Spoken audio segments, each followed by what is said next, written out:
Paperfest brings in many local musicians together, and as NBC 26's Tyler Jobe explains, for one singer, it's been a journey to get back to Kimberly. Tell me where you want to go. If you want to pursue your dreams, In the moment. you go through whatever gets thrown at you. Sometimes we don't know where we're even sleeping at night versus what studio we're gonna, be at. I've been facing truth to the baby all my life. Cordell Winter started following his dream as a musician at a young age. Cordell, who grew up in the Fox Valley, performed at his first Paperfest when he was 12. Did this battle of the bands.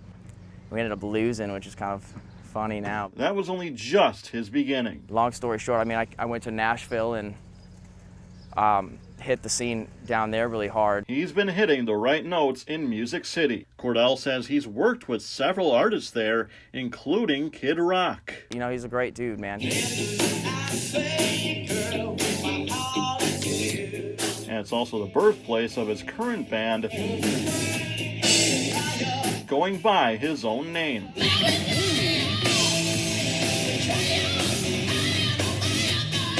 And has played at festivals, including Summerfest. It's been great. It's what we all love to do, so, we couldn't have it any other way. Cordell has come so far that his band is in negotiations with some major record labels. They're some of the hardest working men that I've ever, got the honor to be around. And 14 years after his first Paperfest performance, Yeah, we dance. Cordell is returning to Kimberly's biggest event. We get to actually express ourselves through music, and people in the Midwest really dig that experience. In eternity. Feeling like his band is on the brink of something big. Undoubtable for sure. In Kimberly, Tyler Jobe, NBC 26.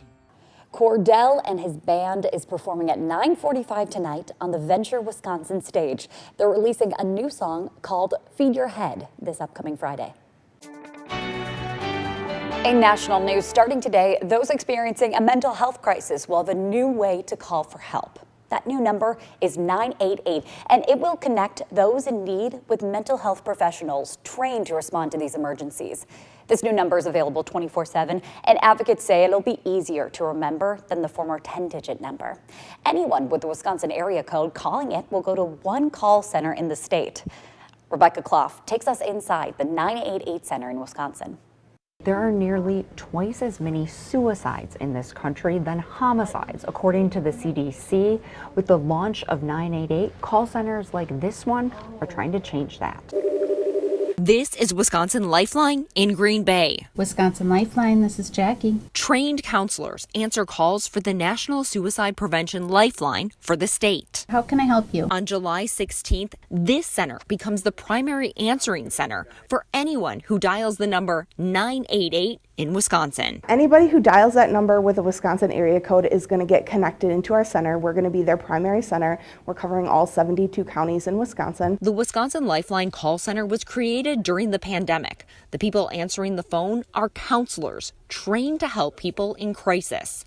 Its goal is to make sure anyone calling the National Suicide Line from Wisconsin talks to somebody in Wisconsin. And that happens about 90% of the time. How many calls are you getting a day to this call center? So we're taking between 100 and 150 calls a day right now that are incoming. The number of calls has nearly quadrupled in the last year and a half. In January of 2021, there were about 1,100 calls. The most recent data shows they're up to more than 4,000 calls a month. With the volume growing at that pace, the concern, not just in Wisconsin, but the country, is to make sure there are enough people on hand to take the extra calls they're expecting when 988 launches. We came to the call center during a slower time, so there were some empty desks, but Wisconsin Lifeline says they're full during peak times. We are using all of this space and we continue to ramp up and add more staff. So we're actually adding a second call center just down the hall from this one. Wisconsin Lifeline says the callers aren't people who are just talking about suicide, but who also need other kinds of mental health help. It's a suicide and crisis line. Really, the data, only about 30% of our calls actually pertain to suicide or homicide. So 70% is the other stuff. I'm having relationship issues, I'm having job issues, I'm having trouble coping with my mental health, things like that. And ultimately, the goal is to